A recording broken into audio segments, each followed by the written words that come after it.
Sup you guys, ASD Classified here, and I'm going to do a quick review of episode 9 of Power Rangers Ninja Steel. Rockin' and rollin'. Alright, let's just get into it. I'm 99% sure that you will not be seeing my beautiful face in this review because I don't have time to set up the camera and get lighting and shit like that, so it'll be much easier to get this out here with just pictures and shit. So okay, anyway, let's get into it. Alright, so this episode, a few thoughts. One, there was a whole lot of rock and roll puns in an episode about a country singer. Next, the Rangers, the Core 5 Rangers, kind of got on my nerves just a little bit in this episode because they were hating on Levi, like in regards to his chosen profession. So the Core 5 Rangers were low-key mad at Levi because Levi had the audacity to want to go on a 3-month world tour, and the Rangers were like worried that he might not have enough time for his Ranger duties, even though Levi said like, I'm gonna go on a tour, but if you need me, just call me and I'll be there. But you know, that wasn't good enough for them. And they were also mad that there was a monster attack in the episode and Levi didn't want to go investigate the monster attack with them, and Levi said, well, you know, I have like a show to put on in like 10 minutes and it's sold out and there's like 20,000 people outside waiting, so no, I can't just leave right now. You guys, 5 of y'all, go investigate, but if you need me, call me. And they were upset with that too. It's like what is wrong with y'all? Like, the Core 5 Rangers really expected Levi to put his livelihood on hold to be a Power Ranger when he doesn't really need to. You know, that's what kind of irked me on this. Like, let's be honest, okay? Like, the Core 5 Rangers do not really need Levi to save the day. Like, for the past 7 episodes, the Core 5 have been handling Galvanex's evil monsters just fine, okay? They do not need Levi. The only reason that the Gold Ranger is even here is because Power Ranger seasons have an average of 6 Rangers. That is it. They don't really need him. Even in this episode itself, they didn't really need Levi. Like, if Levi wasn't a Power Ranger, the other Rangers still could have evacuated that building before the monster destroyed it or whatever. They didn't really need Levi, you know. And what I mean by need Levi is like the monster is about to kill all 5 of them, and the only way they can make it out alive is because the Gold Ranger shows up and saved them. That didn't happen in this episode, so like, even before Levi jumped into the fight, the Core 5 Rangers were doing a decent job against the monsters. They really were. So it's like, you didn't really need Levi. And it's just, you know, it just irked me that the Rangers were really like, you need to give up your livelihood and focus more on your Ranger duties, you know? It's just, this is like, he's a singer, you guys. Levi is a singer. This is how he makes money. You know, like, most artists, depending on the contract they sign, the only way they can make real money is by going on a world tour. And y'all trying to fuck up this man's hustle. It's just, what is wrong with y'all?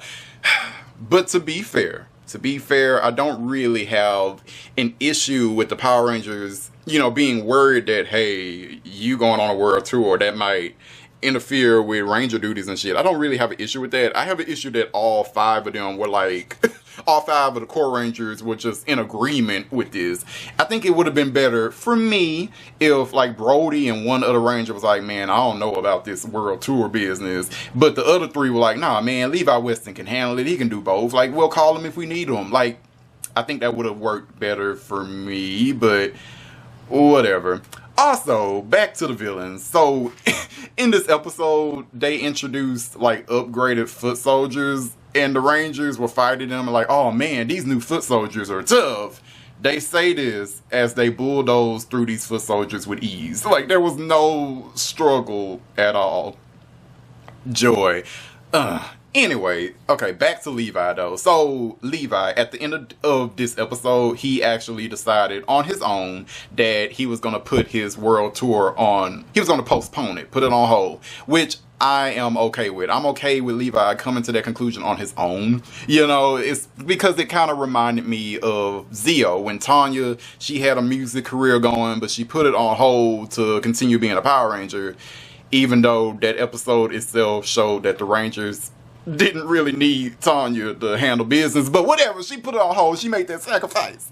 So I'm okay with Levi coming to that conclusion on his own. It's just all 5 of the core Rangers really hating on this man. Really, like I said, if 1 or 2 were hating, I would have been okay with that. But all 5 of y'all being haters, like, what is wrong with y'all? Especially when he gave up going on world tour to go to high school. It's like, high school takes up a huge chunk of time too, you guys. I mean, high school goes on from what, like 8 a.m. to like 3 or 4 p.m. Like, that takes up a huge chunk of time, you guys. You guys might want to cut out that high school shenanigans if you want to focus more on your ranger duties. It's like, this is dumb.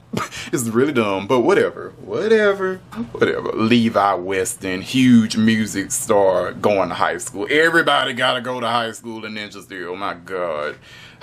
Other than that though, this episode was pretty decent. I really did like the scenes with Levi being a country singer and like seeing him interact with a little fan and seeing all the fans get hyped for him at the concert and seeing him perform. Like, the song he was singing, like, don't ask me the lyrics, but I actually didn't mind it. You know, as Power Ranger songs go, that was actually a pretty cool song. Like, you know, Levi got a pretty cool voice, if that's his actual, like, the actor's actual voice, whatever. So yeah, I didn't mind it. There was a lot of stuff in this episode that kind of did entertain me. You know,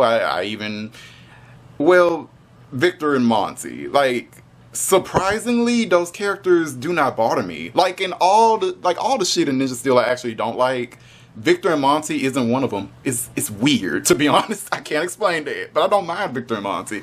Anyway, what else? The Rangers actually did do some classic ninja techniques in this episode, you know, late in the game and all. But still, while they're now doing ninja techniques, it's like the Rangers still, it's like they can't do ninja techniques without using the power of the ninja power stars. It's like they can't do the ninja techniques on their own, and they don't seem to be able to do it unmorphed.